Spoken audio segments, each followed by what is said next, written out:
Now, Ellie is the medical director of the Northern Sydney Sexual Assault Service, and she holds a statewide role in provision of education to health professionals dealing with violence, abuse, neglect through her work as a staff specialist for the NSW Education Centre Against Violence. Before we get onto that, Ellie, tell us a little bit about yourself, where you grew up and what your education was, where you went to medical school.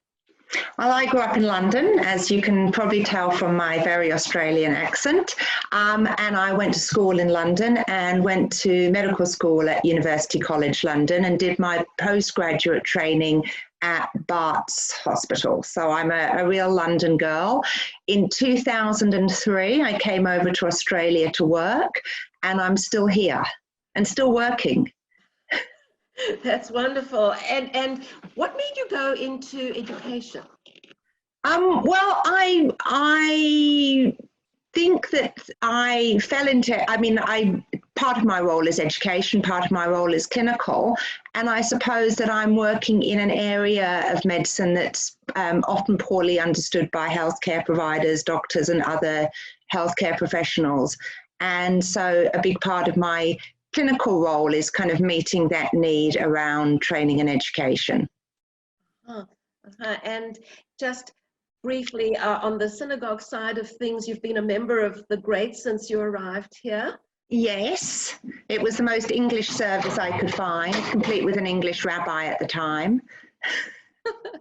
I'm still an English rabbi, sorry. Different English rabbi. How did you meet Rob? And I met Rob through mutual friends who had been living in Australia and are now English friends who'd gone to Australia, who've now moved back to London, who we're still friends with. So they virtually introduced us in the days when a virtual introduction was a phone number rather than an email address or a Zoom call. Great. And besides your medical career, I know you have lots of other interests, Ellie. You're a scout leader. I am indeed. some other, because you've got all the spare time, naturally, yes. What else do you do? Well, I'm a keen bushwalker and cyclist, like to get outside in the bush when I can. I like to bake, though I know I've got some very stiff competition on this Zoom chat today. And I also really get a great deal of satisfaction from doing the laundry, or so I tell myself. Lovely, wonderful. Well, I think then without any further ado, we are really looking forward to your presentation. Please go ahead. Thanks for the lovely introduction. I just want to congratulate the Great Synagogue community on the amazing range and number of talks that you've provided during this time. I think it's really wonderful to see this sense of community and connectedness, and I think it's really important for us all to be able to connect in this way. And I know, well, I don't know, I can only imagine how much work goes into making all this happen. So I really appreciate you having me today, but I really appreciate this program. I think it's fantastic. Now I'm going to share my screen, so hopefully you won't see my emails. Gives me a few options there. You can see them and answer them for me. So as well as acknowledging the traditional owners, the Aboriginal people on whose land we're all meeting today, and that's going to be a variety of different people as we're scattered all over New South Wales, or probably scattered all over Sydney, I also want to acknowledge survivors of interpersonal violence, whose strengths we draw on and whose stories we share to help us inform our practice and help us understand how to hopefully make a difference. I've also got a couple of very specific acknowledgements because I've used many sources in this short talk, but two of the sources I've drawn upon and that I often draw upon for my work are an amazing initiative called Insight Exchange, which was set up by domestic DV, I can't remember what it stands for, by Domestic Violence, not Domestic Violence New South Wales, so I'll have to get back to you and tell you exactly who it is, a Domestic Violence Service Management. And they have collated a number of survivor stories, and they have given them for us to use and share in a way that upholds the dignity of survivors and their stories. So I use a lot of their material, and I find their work and the way that they talk about the language we talk about interpersonal violence and the way that we respect people's stories really inspiring. So worth having a look at that. The other source I've used for my data is some work that two very brilliant and experienced domestic violence and sexual violence researchers, Mayette Costello and Karina Backhouse, published last year, which is a big report where they looked at all of the Australian data sources on interpersonal violence and pulled them together in a really clear publication and set of PowerPoint slides, and to help us all use statistics in a way that is meaningful and accurate. So thank you for the use of all of those. So this is a really confusing and confronting time for all of us. We've been faced with, since January, February, the news of a global pandemic and a message that we need to stay home, stay safe. So what I'm going to talk about today is what happens when staying at home isn't necessarily staying safe. I'm going to start with a story. Her name and photo are fictional, so if you think you know this person, you don't. So this is Sharon, who grew up in Perth, part of the Jewish community there, and moved to Sydney after uni because she had a job in Sydney as a graphic designer. She moved to Sydney. She met online Dan. They got married in 2011 at the Great Synagogue, which is a very nice place to get married if you're looking for a venue. They got married there, but no continuing membership at the Great Synagogue. He's a great joiner. He grew up in Maroubra community, but didn't want to join there. Not really into that kind of thing. They now have 2 children, Mia and Cody. Sharon's become a full-time mum. Daniel doesn't believe in preschool, thinks children need to be at home with their mum. But now the kids are back at school. Sharon's dropping them off in the morning. Daniel's not that keen for her to join the PNF. He doesn't really think that's a thing for her to do, even though they're crying out for the services of a graphic designer because their communications are pretty woeful looking. And so she's now keen to go back to work, but Daniel's not that keen on that either, feels she should be at home. Which is a problem because money is pretty tight. They're living in rental accommodation. Money is definitely too tight for her to go back to Perth to see her family or for them to go on a holiday together. And life's a bit stressful. Every morning, Sharon gets the kids off to school, Dan goes out the door to work, and she sighs a big sigh of relief and gets on with making things work.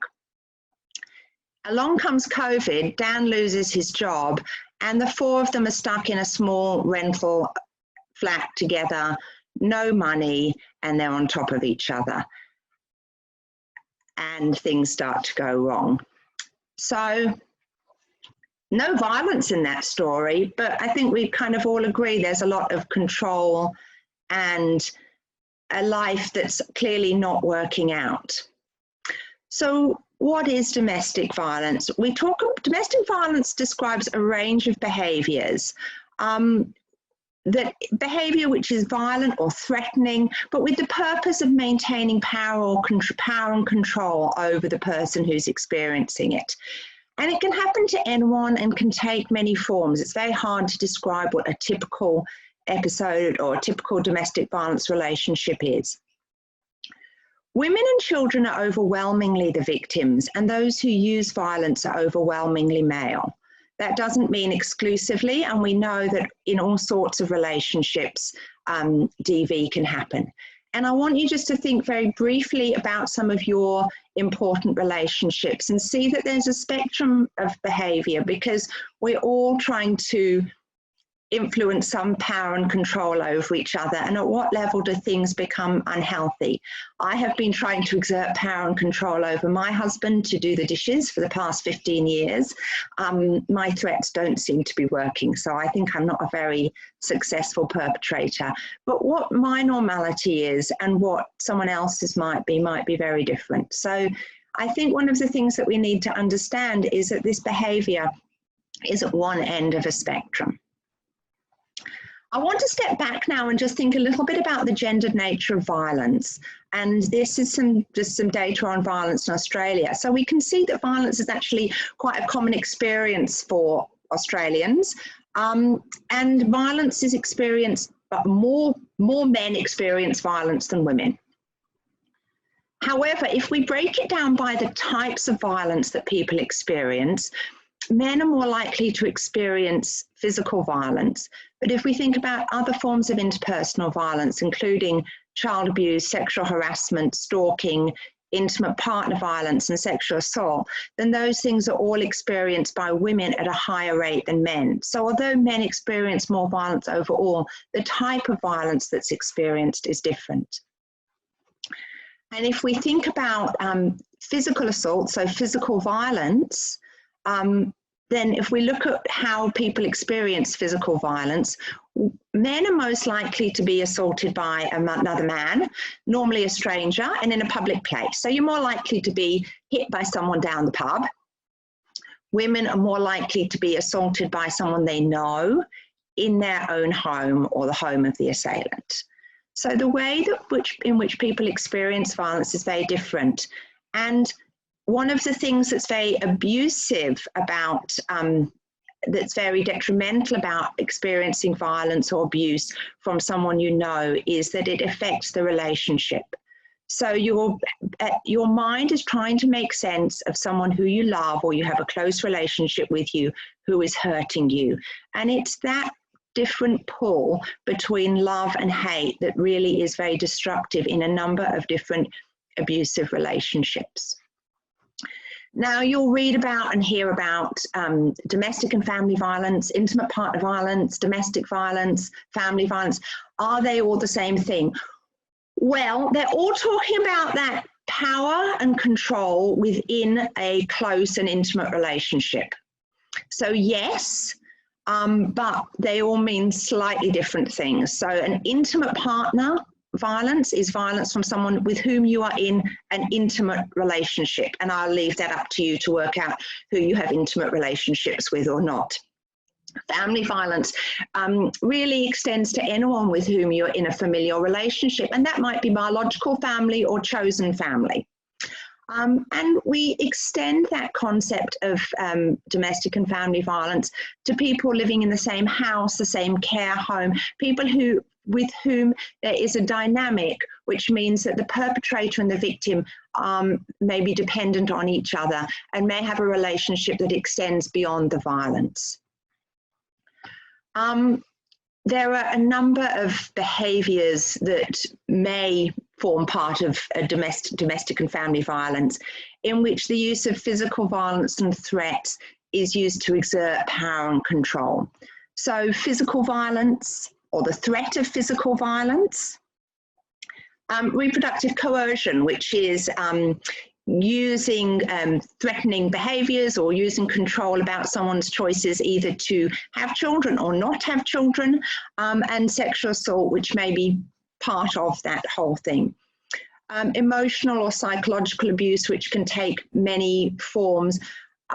Economic abuse, not letting someone work and earn their own money, taking someone's money away from them, access to your own finances, stalking, and technology facilitated abuse. And these are just some of the things that come up commonly that you might see. But what we're really talking about is that central pattern of behavior and the power and control that's involved within it. But it's more than just threatening behavior and threatening violence. We know that domestic violence can kill, and we know that of the 152 intimate partner homicides in Australia, 80% of the victims were female. So, you know, this is a question we all get. Why doesn't she just leave? And I think the real beginning answer to that, why don't you just leave, or I would leave if that happened to me, is what I was saying earlier. Think back to your relationship, and often that power and control is slowly ebbs away at your ability to self-determine and your ability to work out what's normal and what isn't. So your partner might have a very strong view on what school your children should go to and what they should wear and what they should do. And at what point does that become an abuse, or what point does that become controlling? So it may be that for a lot of people, things get to quite an extreme point before they realize that the relationship they're in is not healthy. And by that point, they may have become so isolated and so dependent on their controlling partner that they don't really feel that they're able to leave.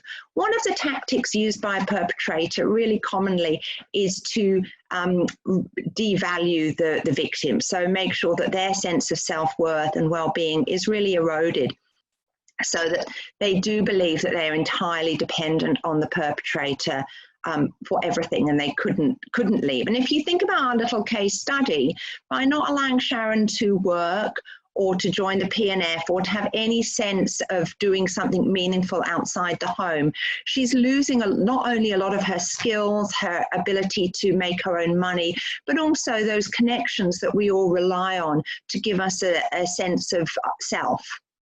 So often that's eroded to the point that a victim feels they cannot leave, that they cannot exist outside this arena. Many people choose to stay in a relationship, even though they can see that the relationship isn't right. So a common request in domestic violence counselling is to change the relationship. What we hear is, or what the counsellors hear is, I love my partner, I want to be in a relationship with my partner, I want the violence and abuse to stop. Can you make it go away? Now, what we know sadly is that generally the violence and abuse doesn't stop within that relationship. It takes leaving the relationship to change the dynamic. But what people want is to be in that relationship, but for the relationship to be different.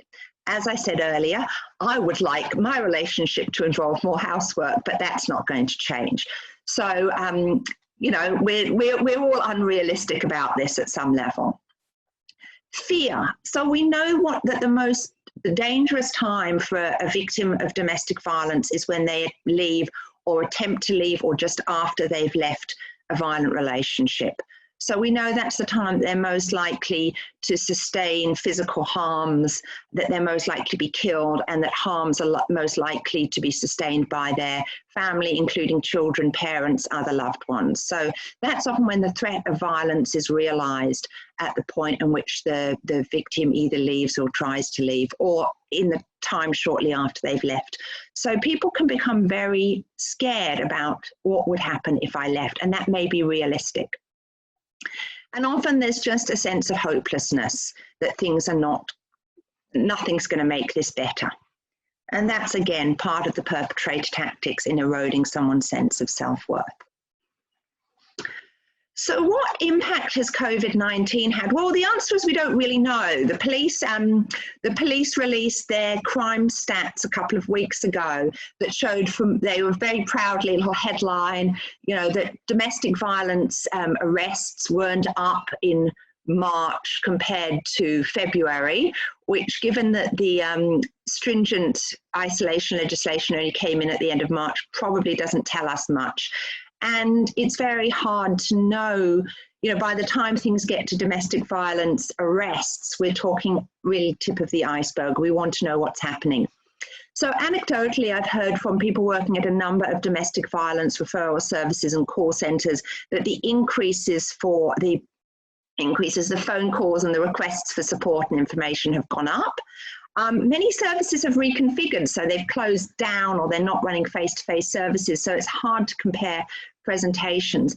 And many services, such as our own, are trying to collect the data and see whether we're getting a material change in either numbers or types of presentations. But what we do know is that all of the risk factors for an increase in domestic violence are there. So if we think about the victims, if we think about our Sharon stuck at home, she's now even more physically isolated than she was before because she can't leave the house. She needs to find an excuse to leave the house. She's in close physical proximity to her abuser. He's not walking out the door to work every day. He's there. She's lost her usual routine and supports, and that might be going to the gym, going to the supermarket, going for a walk in the park, bumping into the friends at school pick up and drop off, talking to neighbours. So for everyone it's going to be different, but we all build up those little support networks. And if you're in a relationship with a partner who's trying to isolate you, then it may be very hard to continue those relationships when the abuser is in close proximity to you. School closure has a huge impact because that's a big part of routine support for people with school-aged children, but it's also a really good check for what's going on for the kids, check for their welfare, a place that they can disclose, and a place that we know that generally they are protected. We also know at the moment that rates of drug and alcohol use and abuse are going up as people try to cope with isolation. And we know that drug and alcohol use, both for victims and perpetrators, leads to an increase in violence.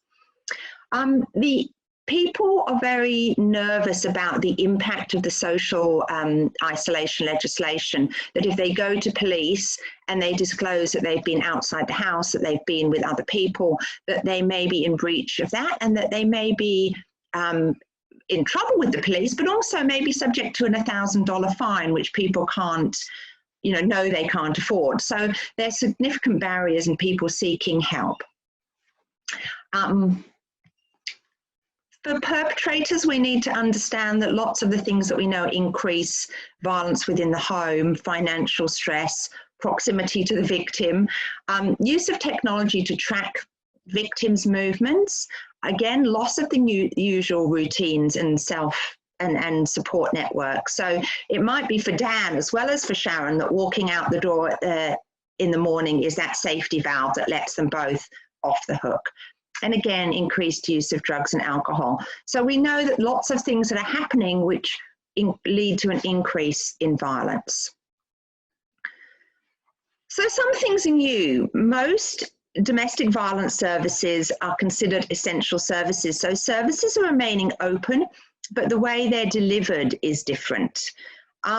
We've heard lots of stories and accounts of people using COVID-19 and social isolation legislation as a weapon of isolation. So either you can't go out, or I'll tell the police, you can't go out, you're going to be breaking the law, or I've been exposed to COVID-19 and now we're all in quarantine for the next 14 days.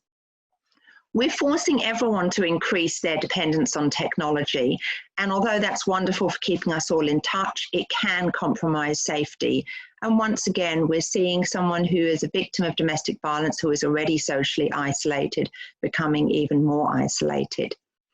But what's not new? These are all new weapons. These are all new tools that you can use for coercive control, for controlling behavior, for increasing secrecy and fear, and for increasing isolation. So although the weapons are new, the way in which they're used is really exactly the same. So what does the law actually say, or what does the legislation say? Well, it's all changing all the time anyway, so, it will change again. But even under the most stringent self-isolation laws, we know that people who are isolating are still allowed to leave the house in emergencies or to access medical care. And people are still able to leave the home to access essential services, supermarkets, healthcare services, pharmacies, and other support services. And so that means a lot of those routine errands to the supermarket, to the pharmacy, to a healthcare appointment might become someone's lifeline to seek help or to get help.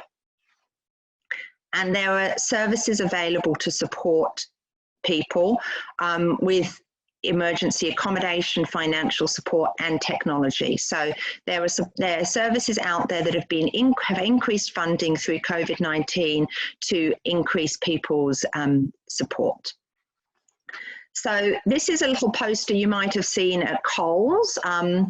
It's got lots of information about help during COVID-19, including some flyers on some numbers for support in domestic violence. So keep an eye out, they're there. And that's part of a New South Wales initiative around increasing awareness of issues associated with COVID-19, including domestic violence. There was supposed to be a big campaign that I thought was being launched on Friday. Victoria's launched a campaign today. If you Google domestic violence Victoria, they've got a very good short video on with a kind of scenario of a domestic violence situation and some support numbers. So I think New South Wales is also heading there, and this is part of their campaign. So one of the things I wanted to briefly touch on is just what impact telehealth has had. So we've all very excitedly in the healthcare profession moved to giving all our services by phone and by Skype and Zoom, and it's much safer. We need to be very careful that we're considering the safety and privacy of the people that we're talking to on the other end of the phone. So it's really important that we're making sure that when someone's on the other end of the phone and we're asking them about domestic violence, that the perpetrator's not there listening in. We also need to acknowledge that, as I said before, going to the GP, going to the hospital, going to the clinic is a safe space. And that's often the space where people not only access that direct healthcare, the problem that they've come for, you know, the cough or the cold or the pimple or the whatever, but also other health information. It's a clean space, it's a safe space. It might be a chance to chat to the nurse, get a tea or coffee. So we've kind of got rid of some of those very safe spaces, or made it harder to access them, and we need to think about that. And by doing all our healthcare provision online, we may increase the risk of technology-mediated abuse. So how do we respond? Well, I guess that what we're trying to do whenever we respond to someone in a domestic violence situation is we're trying to decrease their isolation and increase their supports. So just thinking about what that would look like for different people. But things that we know decrease isolation is people having a safe place they can go to where they can access support if they want it. Having online support, and for some people that is helplines, for some people that's directly chatting to someone. It's all going to be different. But for most people, it's making sure they've got someone keeping in touch with them. And it's things like this, not this talk necessarily, but community engagement. We know that faith communities and community engagement is really important for people who are victims of abuse. It's a safe place to go. It's a place where you can join, hopefully non-judgmentally, and access all sorts of spiritual and hopefully practical support. And I know that the Great Synagogue community has been very active in a lot of this. I'm going to talk just briefly about some of the principles of responding to DV, and then we'll have a chance for some questions. So just if someone tells you something that they're a victim of violence, or much more commonly, they describe to you a pattern of behavior or something that's happening to them that you think isn't right, it can be very confronting to know how to respond. And one of the commonest things that we say is, that can't be right, or you must be joking, or are you sure? It's much more comfortable for all of us to minimize that. It's really important that we don't do that. Someone telling you something that serious and intimate means that at some level they trust you. They've trusted you to tell them something that's very difficult for them to say. So it's really important that we believe people and respect the intimacies they've told us. If someone tells you something that makes you think that they're a victim of violence, it's important that we establish immediate safety, and I'll talk about that in a second. But then what we need to do is give them support in a way that upholds their dignity and respects the choices they've made. So that's why saying, why don't you just leave, or you need to leave, isn't helpful, because a woman may have made the choice to stay in a relationship for a variety of reasons. And we need to validate those reasons and build upon the strategies that people are using. So all victims of ongoing abuse have these strategies of resistance. And that might be that after being yelled at by their partner, they go into the garden and, you know, bash at the weeds or scream at the sky. Acts of resistance aren't necessarily aimed at anyone, but building upon people's existing strategies to give them strength and to work out what they need going forward. And then planning for ongoing safety. So try not to rescue. That's what I always want to do. Oh, that's terrible. I'll come round at 3 o'clock. You'll leave. Now, I don't think most of us really have a plan beyond that. And the reality is that's not safe. And the reality is that's not what someone wants. So work with the victim. Don't rescue them. Try not to victim blame. Now, we all know that we don't victim blame, but we do find ourselves saying things like, what did you say that made him hit you? Or do you think that maybe if you spent less money, he wouldn't be so angry? Or other things that I say to my children, like, don't be so annoying and he won't hit you. But, you know, it's very easy when we're trying to understand what's happened that we end up asking those questions in a way that is actually victim blaming. So before you ask questions, which you're just asking in your own mind to help you understand, think, is this helpful? Is this useful? Do I need to know this? Don't underestimate victims' assessment of risk. So if your victim says to you, your friend says to you, your patient says to you, your whatever says to you, I think he's going to kill me, take them seriously. If anything, victims tend to underestimate that themselves. The question I always ask patients in a professional sense, and I normally ask it at about 17 different points throughout the consultation, is it safe for you to go home now? When you leave here, is it safe for you to go home? Because generally people will overestimate their safety. They'll say, I'll be fine. So sometimes what we actually have to do is reflect back to them and say, from what you've told me, I think you're at risk. Do you think that's true? Rather than saying, don't be silly, of course he won't kill you. And last of all, don't assume that any of this is easy for anyone. It's not easy for the perpetrator, it's not easy for the victim, and it's not easy for the bystanders, which is all of us. There's no rule book, it's tough stuff. Luckily, there's lots of good professional organizations out there to support people, and it's not something that we can change, and certainly not something we can change overnight. If you think someone is at risk of violence, call 000. It's really as simple as that. If there is an immediate risk, it's like seeing a fire. You call the police. But generally, you need to respect a woman's wishes about whether or not police get involved. That's not up to you to decide. But if you're worried about risk, assessing immediate safety, some of the things you might explore is the person using violence there at the moment? Are they in the background? Are there children in the home or at risk who you may need to make sure that they're safe? And are police already involved? Is there an AVO, an apprehended domestic violence order in place? Have there been breaches of the order? Is there something that we need to report to police? Generally, if the answer to those questions is no, then we just plow on, plan for safety and support. But if there's something that's one of those answers is yes, then you might want to seek some professional help in knowing what to do next.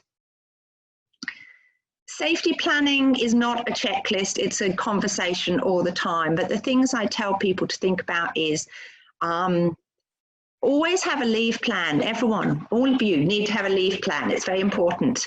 You should all be safety planning.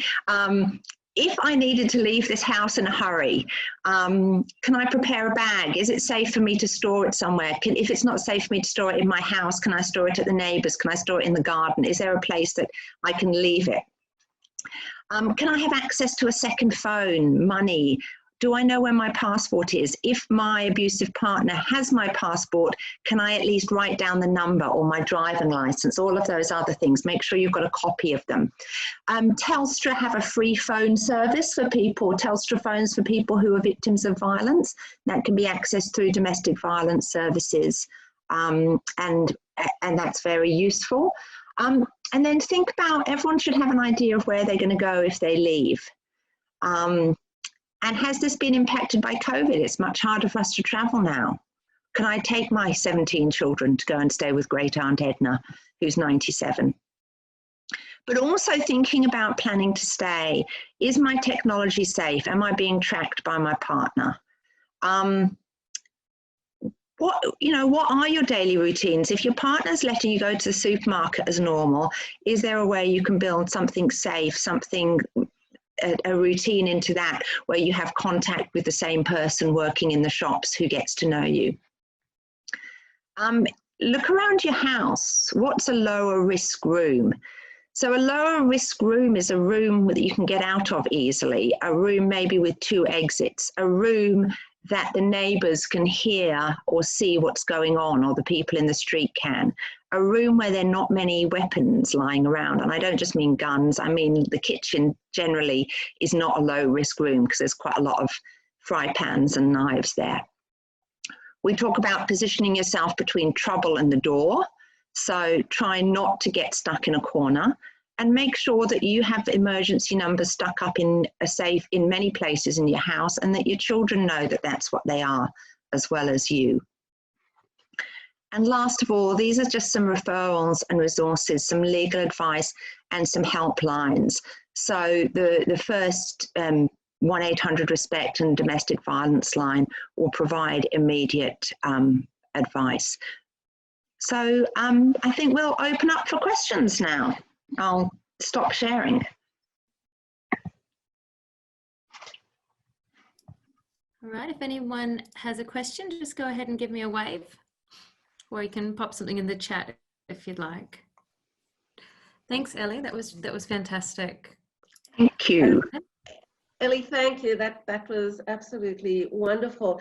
I have a couple of questions. The first one is, now with so many people who are entering the country and having to go into quarantine, these folks are stuck in one hotel room.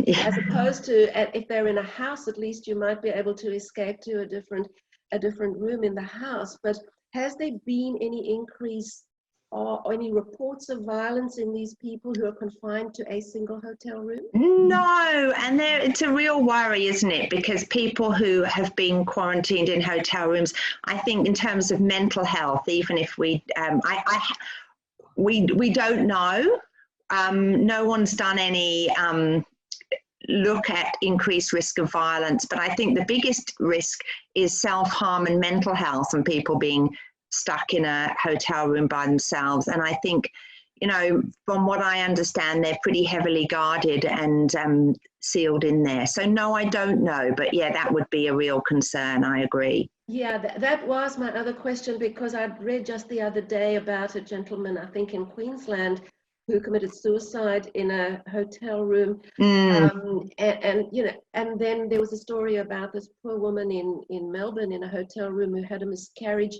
Yes. In the hospital, and then was sent back to the hotel room. What kind of mental health facilities are being made available to these people? Well, I think things are rapidly being written, because the idea was that the quarantine was, my understanding is that it was something that was worked out at a police level and at an immigration level, and the health implications beyond COVID-19 weren't carefully thought at. I think that there's hopefully going to be some regular medical care checking in with people in quarantine, and hopefully there'll be smaller numbers. But yes, I think this has come as a bit of a shock. Shouldn't be a surprise, but I think people, the health community is now very concerned about people being quarantined, like anyone being detained and waiting to come into the country. But yes, I think that there's been some, not so much backpedaling, but emergency provision of regular medical care for people in that situation. That's my understanding from health. Hi, can I ask a question? Can you hear me okay? Yes. Sorry, I don't have a video. My name's Karen Lazarus and I actually work at Older Persons Mental Health over at Prince of Wales Hospital in Randwick. And just what we're finding amongst our intakes and amongst our 204 community patients is that there's definitely, due to COVID, been an increase in domestic violence. And obviously we're looking at people over 65. Yes. Is it something that's that you have been finding from a clinical perspective in terms of age? Has there been any, because there's not much, I mean, obviously with older people, it comes, generally falls under elder abuse as opposed to trying to differentiate, and that this really falls under domestic violence, growing old, or new domestic violence. But there definitely has been a spike in our numbers that we're becoming aware of, and obviously the isolation and all the rest of it that's adding to the stress and people's physical health decreasing. Is that something that you can comment on in terms of the ages? So I'm being asked lots of questions I don't know the answer to. No, that's really interesting, because we're certainly getting increased, the reports we're getting is of increased access, requests for help throughout the sector, but I haven't seen any age data, so I don't know, and that is very interesting. And you're quite right. I think often anyone over the age of whatever, it's all kind of lumped into elder abuse, and I think that we need to, the dynamics of elder abuse as opposed to domestic violence in older people is very different, and can be very different. Yes. No, but that's a really interesting question, and I'll go back and ask that to the DV services that I chat to. Okay, lovely. Thank you very much. Thank you. I have one more. As part of my work, Ellie, back in the States, had to deal quite a lot with child abuse, victims of child abuse. And well, I was in a hospital setting, and if you suspected it based on what you saw, there were pathways for reporting this. Now, what about for people who are out in the community? If you see a child in your area, in your neighborhood, or someone you know who you suspect of being abused, what advice, what should people do? I think that's a really it's a really important question. So some people are mandatory reporters, healthcare workers, teachers, anyone in a youth position of responsibility. But certainly any member of the community is able to make a report, if they're worried about a child at risk. What happens if you make that report is that the child wellbeing unit, who you can report to, will contact the family and do an investigation. So the first thing I would say is that you kind of need to have some details of what you're actually worried about, what the indicators are, and who they need to contact. Sometimes, so the people to call through to, is the child wellbeing unit. I don't know if I've actually got the phone number here, but there's a kids helpline phone number on the referrals, and they would put you through to that. What they do is they look at other reports. So they look to see whether that's a child that's known to services. And often that's a really useful thing to be told. Yes, we're aware of this. Thank you for that additional report. Things are being done. You can kind of do that locally yourself a bit. I'm not suggesting you go around the neighbourhood, but if it's a child, say, who is at a school, you might want to speak confidentially to the school and raise your concerns and see whether they've noticed anything. But certainly there is a forum in New South Wales for concerned members of the public to make a report through the Child Wellbeing Unit. And if the phone number's not on my referrals, I can send that through. But it's on the child, there's a child helpline there. Ellie, this was absolutely fascinating and so informative. Thank you for your time. We know you are really busy.